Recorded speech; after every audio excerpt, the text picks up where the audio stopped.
bienvenida a las personas que nos van a acompañar esta mañana. El representante a la Cámara por el Partido Liberal y ponente del nuevo Código de Policía, el doctor Harry González, muchísimas gracias por acompañarnos. El director de investigaciones de nuestra universidad, el doctor Jorge Restrepo Fontalvo, y nuestro investigador y docente, el doctor Luis Alfonso Fajardo. Bienvenidos, gracias por acompañarnos. Para todos recordar la importancia de este foro, cómo nos afecta absolutamente a todos, teniendo en cuenta que las leyes de policía expedidas por el Congreso de la República son el marco general para el más amplio de las actividades que trascienden a lo público, sin más limitaciones que el derecho de los demás. Para todos un saludo muy cordial. Me complace que estén aquí presentes, además de nuestros estudiantes y profesores,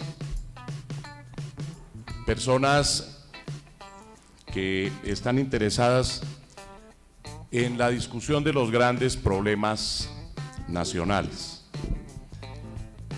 Y hago esta referencia porque, como lo hemos dicho varias veces, la Universidad del Sinú tiene interés, tiene el propósito de vincular a la sociedad para que sea ella un punto de encuentro intelectual y académico, en donde los temas se discutan con franqueza, en donde podamos todos participar con nuestras ideas, con el mayor respeto hacia las ideas de los demás, pero en un contexto completamente democrático, que todos podamos expresar con libertad lo que pensamos. Aquí en esta universidad no hay censura, hay distintas posibilidades de unos, de otros, y precisamente de eso se trata, de hacer academia, crítica respetuosa, análisis con la debida ponderación y el necesario respeto. Les doy la bienvenida a los señores conferencistas, pero quiero hacer algunas referencias iniciales desde una perspectiva constitucional. La Carta Política de 1991, que ahora cumple 25 años, es una constitución ante todo democrática, participativa, pluralista, y es una constitución que no vacilamos en calificar como la constitución de la libertad. Si hay algo importante en el preámbulo de la Constitución, que según la Corte Constitucional tiene hoy un poder vinculante, es justamente el valor de la libertad. También hay, por supuesto, otros valores jurídicos como la seguridad del ciudadano, la seguridad de la familia, la seguridad de la misma colectividad frente a muchas expresiones de violencia o de aplicación de la fuerza, etc. Entonces, las autoridades, de acuerdo con el artículo 2 de la Constitución, tienen unas funciones básicas. Desde la Constitución de 1886 y en las constituciones anteriores del siglo XIX se hablaba siempre de que las autoridades han sido establecidas para velar por la vida, la honra, los bienes, los derechos, las libertades de todas las personas residentes en Colombia. Y se produce en el seno de esta sociedad, como en el seno de todas las sociedades, esa tensión entre la libertad de una parte y la seguridad de otra parte. ¿Hasta dónde pueden llegar en cumplimiento de su tarea de salvaguarda de la vida, la honra, los bienes, la seguridad, las autoridades, sin quebrantar, sin afectar la libertad. En los últimos meses hemos visto en el mundo cómo se ha venido desarrollando la actividad del terrorismo. Se ha puesto en tela de juicio la seguridad de muchas comunidades. En Europa, hoy por hoy, lo que hay es temor, permanente temor de la ciudadanía, porque no se sabe en qué momento puede estallar una bomba o puede aparecer un loco con un vehículo atropellando a personas completamente indefensas, como ocurrió la semana pasada en Niza. Y frente a eso, ¿qué tiene que hacer un Estado? Tiene que reaccionar, porque debe preservar esa seguridad de la comunidad.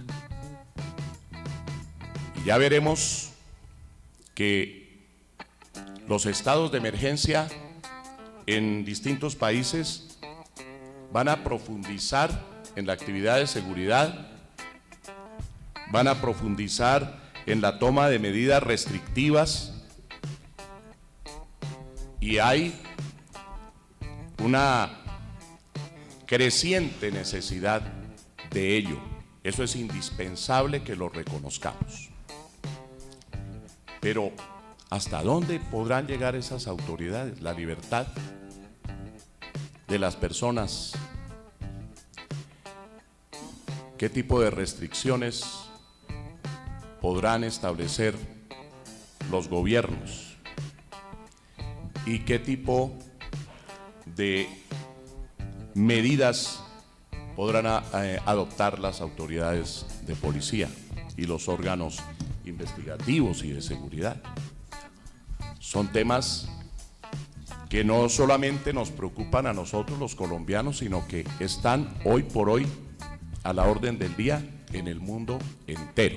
De suerte que este tema que hoy tratamos tiene una especialísima repercusión. Se ha expedido en Colombia un código de policía aprobado por el Congreso. Y no voy a invadir la órbita de mis contertulios. Hay tanto de ancho como de largo. Hay disposiciones que seguramente serán benéficas para facilitar a las autoridades el cumplimiento de su misión, pero también hay en ese código algunas normas preocupantes desde la perspectiva de la libertad, porque cuando hay disposiciones en la ley indefinidas, sin un límite frente a quien actúa a nombre del Estado para garantizar el orden y la seguridad, y esas disposiciones indefinidas permiten que sean llenados los vacíos por la autoridad misma, se abren las posibilidades del abuso, se abren las posibilidades de la arbitrariedad, y eso no es lo que más necesita una sociedad. Habrán visto ustedes cómo en los Estados Unidos en los últimos días se han presentado varios casos de muertes de personas en las calles porque hay una acción de la policía y de pronto una persona afroamericana, por ejemplo, trata de demostrar sus documentos o hace algún ademán que al agente de la policía le parece peligroso y viene el disparo, la muerte de esa persona. Y ha habido ataques también contra la policía. Entonces también allí en los Estados Unidos, ya desde esa otra perspectiva, hay preocupación por esta materia. ¿Hasta dónde pueden llegar las autoridades? ¿Y cuál es el punto de equilibrio entre la seguridad y la libertad? Entre la obligación que se tiene de perseguir a la delincuencia para garantizar la vida, la integridad, los bienes de las personas, y dónde tiene que ponerse freno a la arbitrariedad.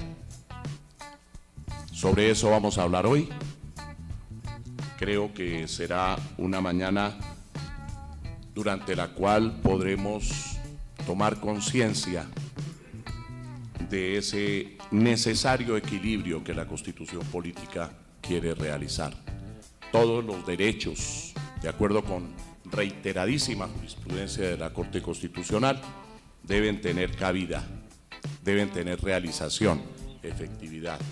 Y aquí hay unos derechos en juego, están unas obligaciones de la autoridad y están asimismo los derechos, las libertades públicas que la Carta Política garantiza.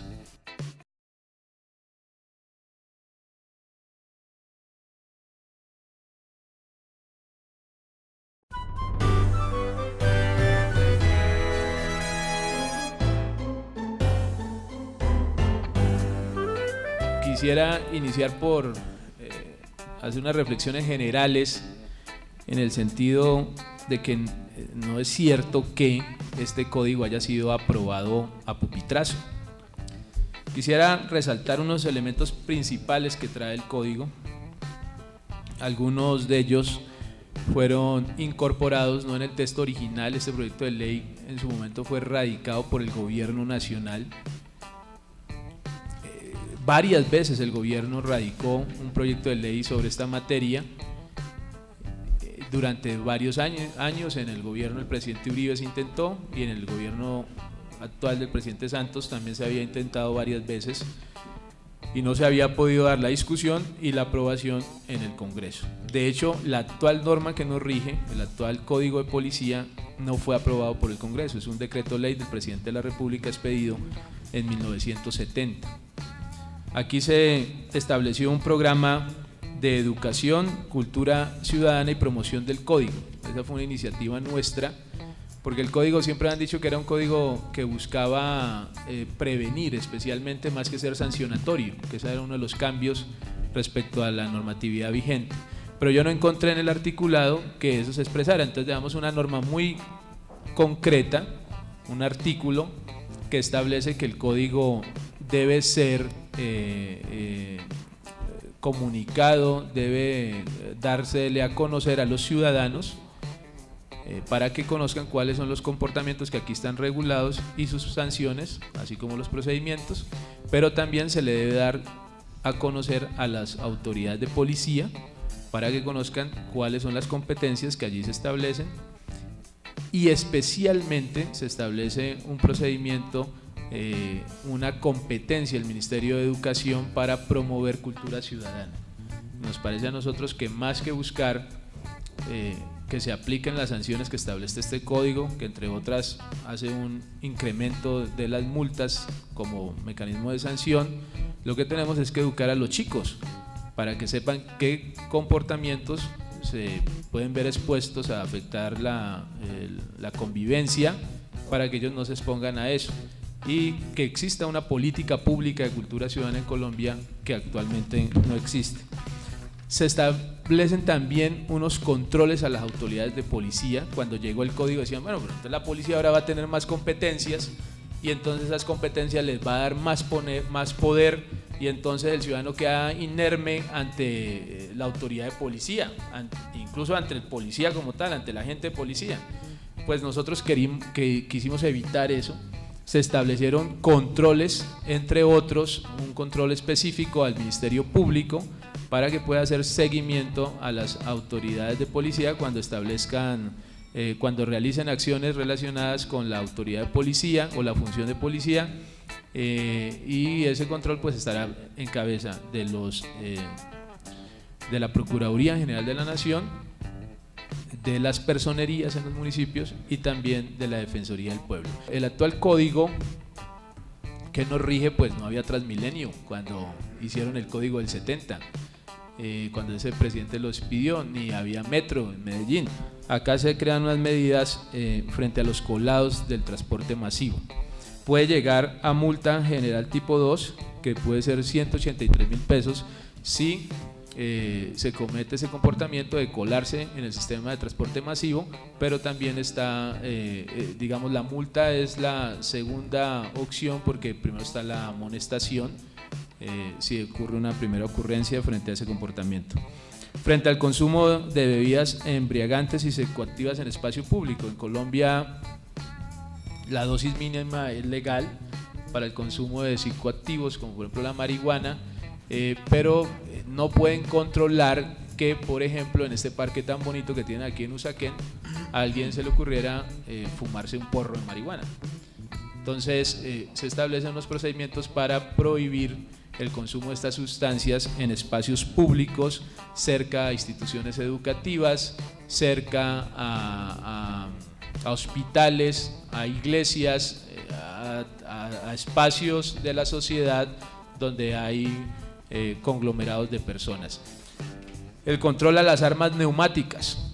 Esa disposición, después de los debates de este proyecto de ley, se incorporó a raíz, especialmente a raíz de una marcha donde un ciudadano atacó a policías del SMAT con un arma. Y todos, cuando veíamos en televisión, pensábamos que era un arma de verdad. Eso había podido terminar muy mal. No se pudo hacer nada con ese señor, ese ciudadano. Lo llevaron a una URI y al final lo dejaron libre porque no se podía demostrar que fuera un delito. Ese era un comportamiento que no estaba regulado, se incorporó acá y se prohíbe el uso de armas neumáticas en manifestaciones y en algunos espacios públicos. Había un debate sobre si también se había prohibido, por ejemplo, el uso de sprays. Algunas señoras usan un spray como protección. No se prohíbe, se puede usar, pero usted no puede usar ese elemento, no lo puede usar si va a un concierto, por ejemplo. Allí no lo puede usar. Si va a una marcha o una protesta, si está participando en una protesta, no puede usar el spray. Se realiza este control también. El tema de las basuras, que además de afectar el ornato y el urbanismo de las ciudades, pues también nos genera un impacto negativo en nuestros recursos naturales, en el medio ambiente. Resulta que el actual código tiene unas multas irrisorias, son como 50 pesos para controlar el tema de basuras. Acá se establecen unas multas, pero antes de ellas unas actividades pedagógicas y hacer parte de un programa de comunitario. En el tema del ruido o perturbación a la tranquilidad, esto termina en riñas y puede terminar también en violencia y en homicidios incluso.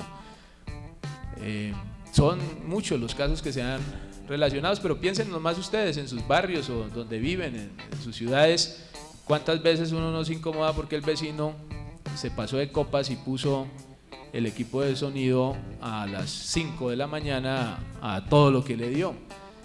La policía hoy en día eso no lo puede controlar. Aquí se establecen los procedimientos, es una multa bastante costosa de 367.000 pesos, multa general tipo 3, pero además que creo que es uno de los casos que el rector nos ha expresado acá de que faltaría como precisar hasta dónde va la competencia de la autoridad de policía. Se le autoriza a la policía para que elimine el hecho generador del ruido. El tema de los grafitis. Acá el código garantiza el graffiti como una expresión artística, una expresión cultural, y se establecen unas sanciones al comportamiento cuando el graffiti está en ciertos espacios. Si es en bienes públicos, si es en un museo, si es en una obra de arte, en un ¿cómo se llaman estos? En un monumento, pues no se puede hacer el graffiti. sino que buscamos que las ciudades establezcan ellos mismos una regulación, cada municipio, cada ciudad, donde puedan generar el desarrollo de esta expresión artística. Esa discusión la dimos incluso con el papá del grafitero que fue asesinado en Bogotá, y varias de las inquietudes que él planteó y congresistas, especialmente del Partido Verde, fueron incorporados a este articulado. En caso tal, ahí hay varias sanciones, entre otras reparar el daño, buscar construcción, cerramiento, reparación o mantenimiento del inmueble que se vea afectado por el graffiti. Incluso quedó en el articulado que no se le puede quitar a la persona que está haciendo el graffiti el spray. Buscamos que este código coordine toda su legislación frente a los animales con la legislación vigente, que avanzó muchísimo. Ahora en Colombia los animales, digamos, la violencia contra los animales es un delito, que es una legislación vigente, una ley que se aprobó a comienzo de año, pero lo más importante de esa ley, que elevó a delito el maltrato animal, es que reconoce a los animales como seres sintientes. Ese criterio se mantiene en el código y, digamos, no hay una modificación frente al avance que ha tenido la legislación colombiana en materia de protección animal. Se ha discutido mucho el tema de los perritos. Pues no es cierto que todos los perros haya que ponerle bozal, eso no es cierto. Los niños podrán seguir con sus mascotas sin bozal, pero sí se regula de que si van a un parque, llévenlo con correíta, hay que ponerle una correíta y igual unas sanciones frente a que hay que recoger los excrementos de los animales. Pero si el animal se reconoce como animales rabiosos, que en la legislación establece qué tipo de animales son rabiosos, especialmente los perros, pues esos animales sí tienen que llevar bozal, y se le crea como una responsabilidad muy fuerte a los propietarios de estos animales. Habían dicho en el documento que circuló previo a este taller que una de las inquietudes más preocupantes era sobre la manifestación pública y la protesta. Eso, aprobar una ley en el Congreso de la República requiere una discusión de los partidos políticos.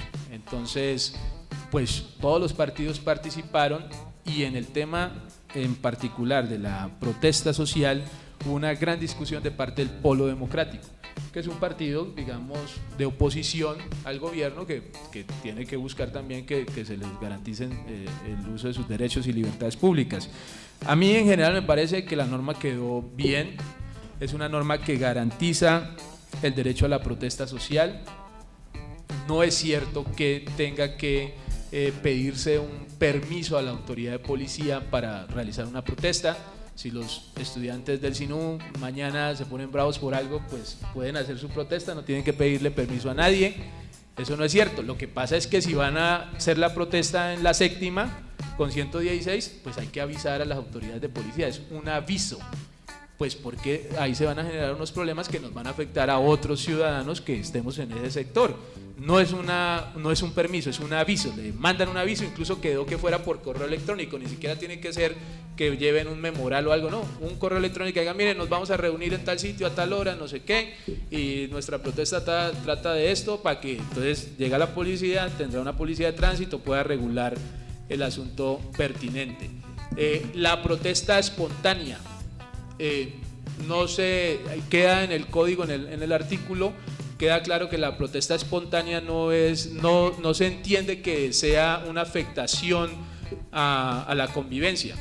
Si algo genera una protesta espontánea, pues no pasa nada, no necesita necesariamente ser disuelta, solo será disuelta cuando afecte la convivencia ciudadana o exista una alteración del orden público.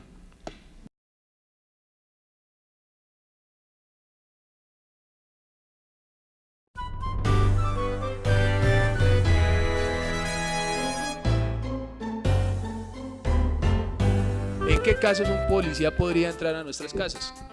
Entonces se ha dado la discusión como si esto fuera algo muy novedoso. Uy, estos tipos del Congreso ahorita se volvieron locos y empezaron a darle más facultades a la policía. Quiero decirles que no es cierto, no es cierto. este texto está vigente en un artículo actual del Código de Policía desde 1970. Entonces, para ser concretos, la policía puede entrar a nuestros hogares sin orden judicial, solo que lo puede hacer exclusivamente en unos casos particulares, para socorrer a alguien que de alguna manera pide auxilio. Dios no quiera, alguno de nosotros nos da un paro cardíaco, estamos solos en nuestro hogar y gritamos: socorro, auxilio, ayúdeme, algo pasó. Si hay un policía por allí, puede entrar a socorrer a esa persona. Para extinguir un incendio o conjurar cualquier otra situación similar de peligro. Y dejamos la reacción actual del 70, porque la realidad, fíjese que pasan los años, pero en algunos temas la realidad es la misma. Hay municipios de Colombia que no tienen bomberos. Cazar animal rabioso. Eso seguramente no ocurre mucho, pero habrán algunos casos donde toque ir a cazar un animal rabioso y le toca a la policía entonces entrar a ese hogar. Para proteger bienes de personas ausentes, pues que en general incluso sería para evitar delitos, pues si hay ladrones entrando a un hogar, cuando desde el interior de una casa o edificio se proceda por vía de hecho contra persona o propiedad que se halle fuera de estos, cuando atenten desde un inmueble contra los derechos de otros ciudadanos, básicamente. Yo he intentado como hacer ejemplo, como si, digamos, en una casa alguien empieza a tirarle piedra a un carro, para no decir que a asesinar a alguien, que le dispare a alguien, porque eso sería un delito.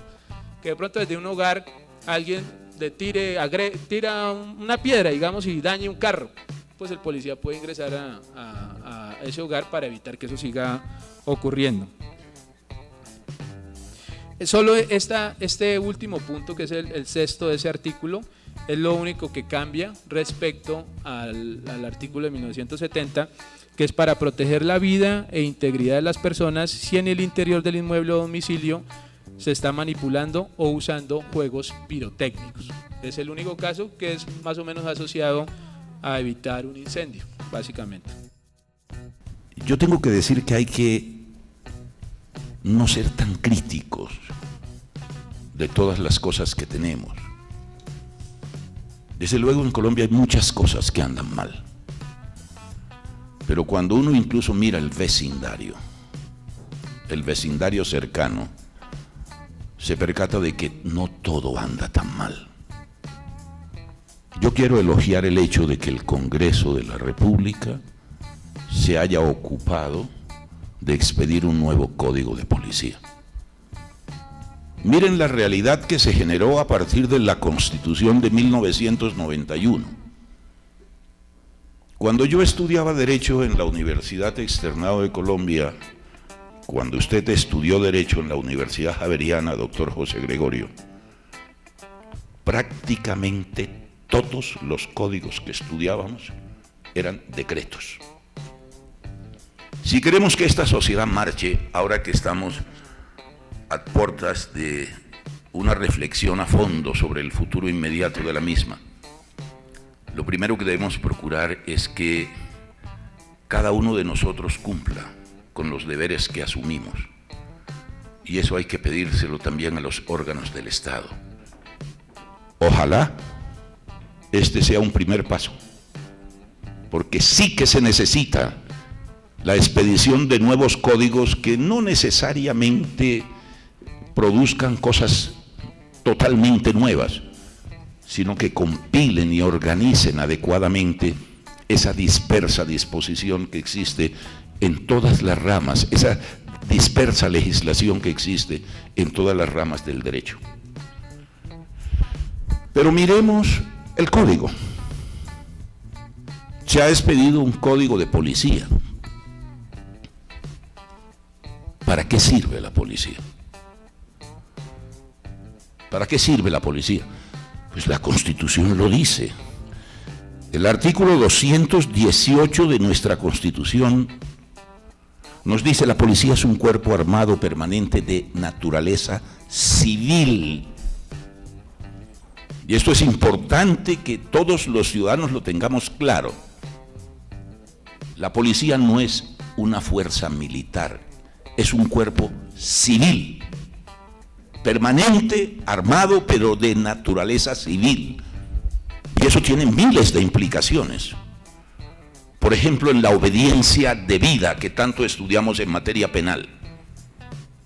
Al militar se le pide no que sea una máquina que obedece órdenes sin reflexionar sobre ellas, pero hay un mayor rigor en el cumplimiento de las órdenes que un militar recibe de su superior. Ningún policía de Colombia puede legitimar su actuar con el pretexto de que recibió una orden de un superior. Si esa orden es ilegal, el policía tiene el deber, no solo moral, sino político y jurídico, de no atender a una orden injusta e ilegal. Y si lo hace, compromete su responsabilidad, tanto disciplinaria como penal. Dice ese mismo artículo 218, cuyo fin primordial, el fin primordial de la policía, es el mantenimiento de las condiciones necesarias para el ejercicio de los derechos y libertades públicas. El policía sirve para eso, para garantizar el mantenimiento de unas condiciones que permitan el ejercicio de derechos y libertades. Yo aquí quisiera reflexionar un minuto sobre ello, y pensando que surge un dilema que está incluso contenido en el eslogan que utiliza nuestro escudo: libertad y orden. Decía el gran Léon Duguay, el gran constitucionalista francés del siglo XIX-XX, el derecho sin la fuerza es la impotencia, pero la fuerza sin el derecho es la barbarie. Obviamente, para que se puedan ejercer los derechos, para que podamos tener una convivencia civilizada, para que avancemos como nación, es absolutamente indispensable que contemos con la presencia de la fuerza pública. Pero esa fuerza tiene que estar necesariamente enmarcada dentro de unos límites que son señalados precisamente por el cuerpo encargado de definir esos marcos a través de una legislación, es decir, primordialmente por el Congreso de la República. ¿Qué producto nos ha traído el Congreso en este caso? Hombre, yo creo que hay muchas cosas positivas en el Código. Me preocupa desde el punto de vista de técnica legislativa lo de la unidad de materias. Esto podría tener algún problema ante la Corte Constitucional, porque es que en este Código se habló de todo. Se habló desde que los señores ya no pueden orinarse en las calles, ¿no? O las damas, ¿no? Se habló de las mascotas, se habló de aspectos ecológicos, se habló de aspectos educativos, y eventualmente esto podría llevar a que prosperase una demanda de inconstitucionalidad por ausencia de unidad de materia. Yo ni siquiera me estoy suscribiendo a esa postura, sino que creo que la discusión puede abrirse.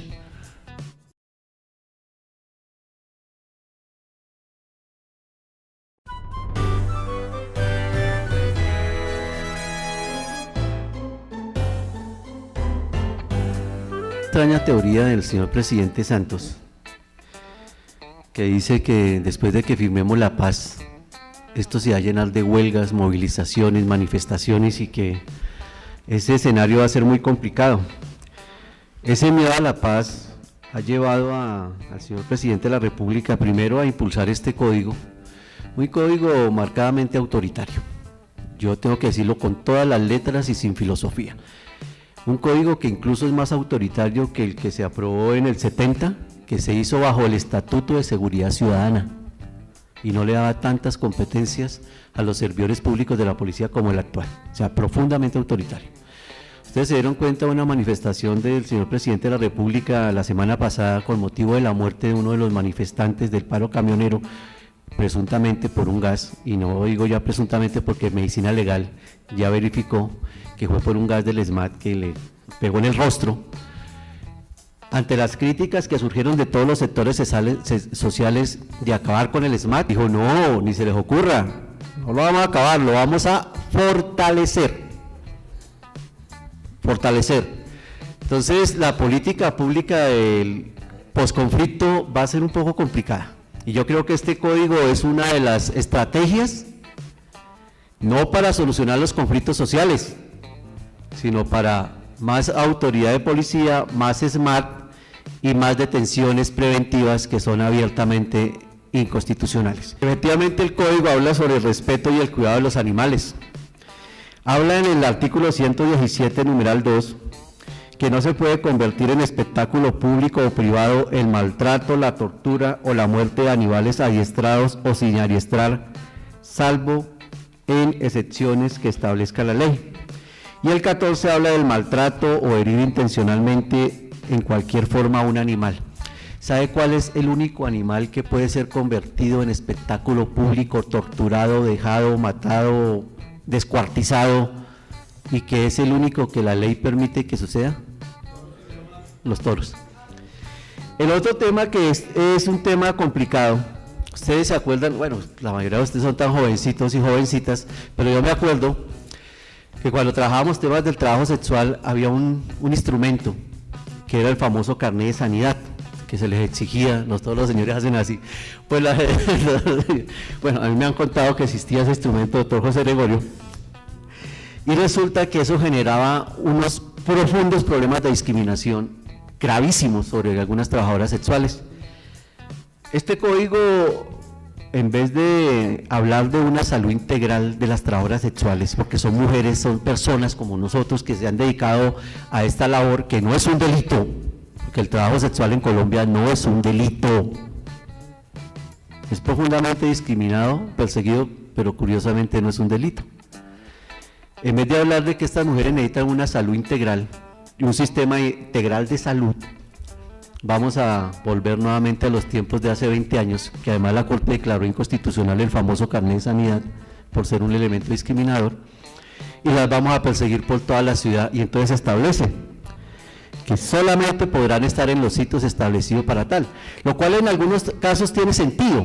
No puede haber un trabajo sexual en la puerta de un colegio o en un parque, pero créanme que esto es una concepción inicial de crear guetos.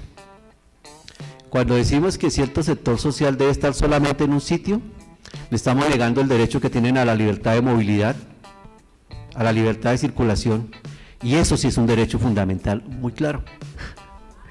El artículo 44 y el artículo 140, que habla de la ocupación del espacio público.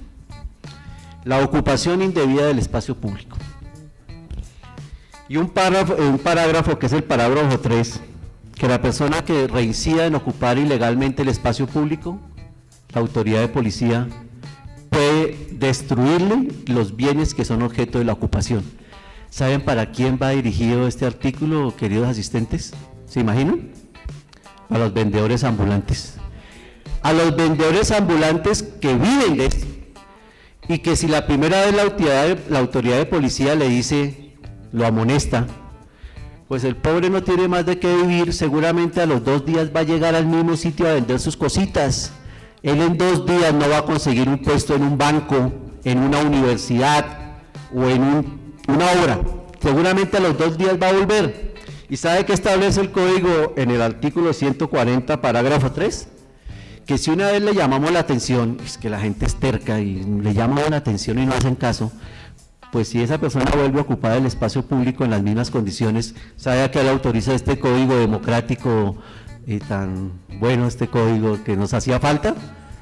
A destruirle los bienes, lo único con lo que mantiene a su familia. Y un tema que este código volvió a dejar abierto, se llama las UPJs, las temibles UPJs.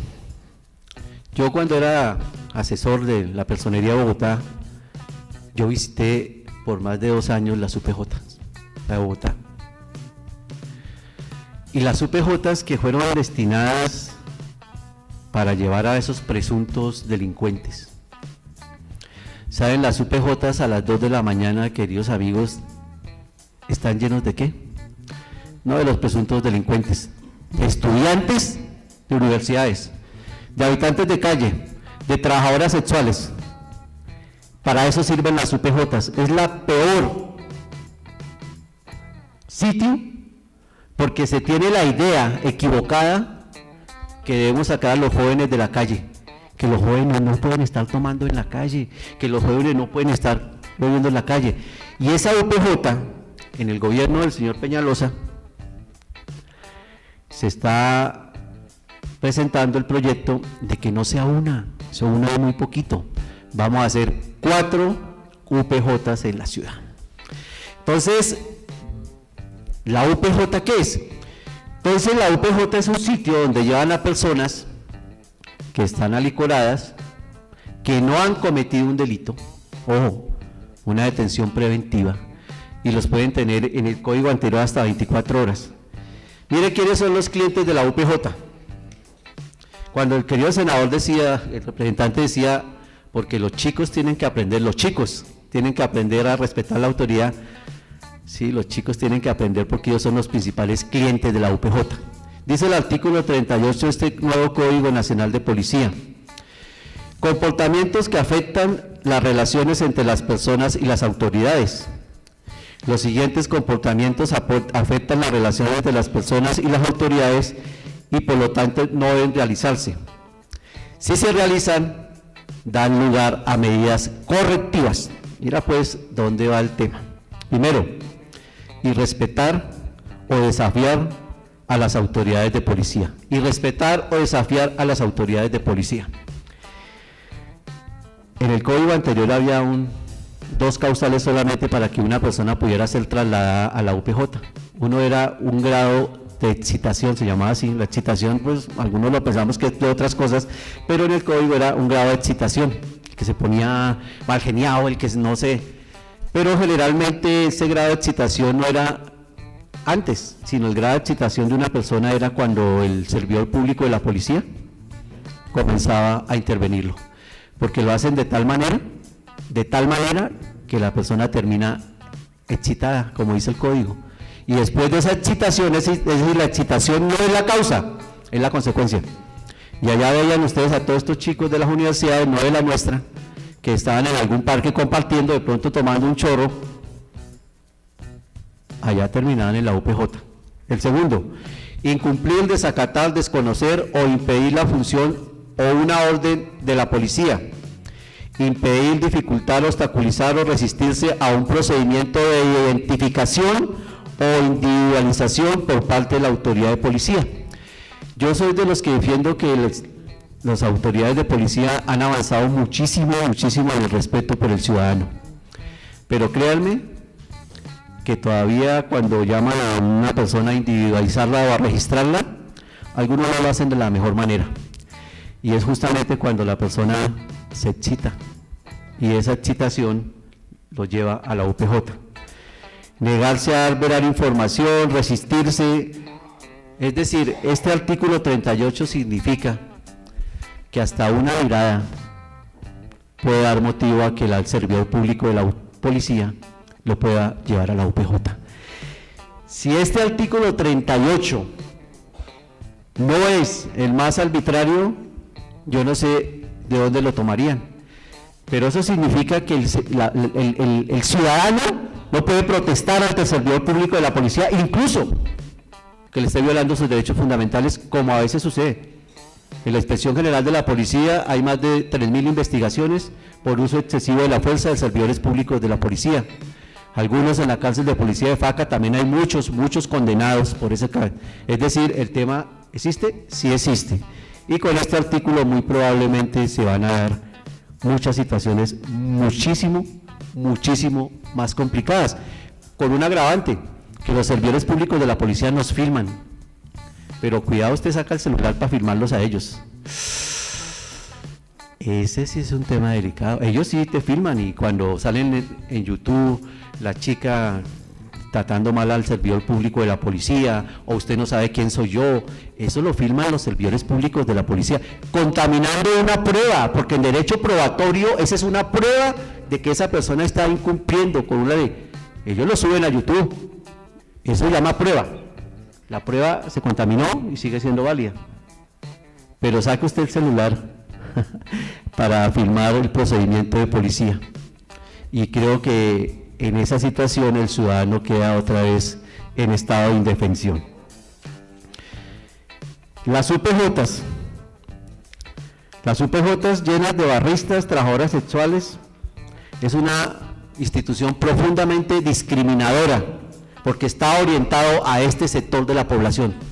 Quien ha ido a una UPJ, como yo lo hice durante 2 años, y presenté informes a la Secretaría de Gobierno, saben que la UPJ es la medida más discriminadora de la ciudad, porque allá solamente hay jóvenes, trabajadoras sexuales, habitantes de calle, travestis, muchos travestis, y alguno que otro despachado que ande por la ciudad, porque el concepto que utilizan es deambular.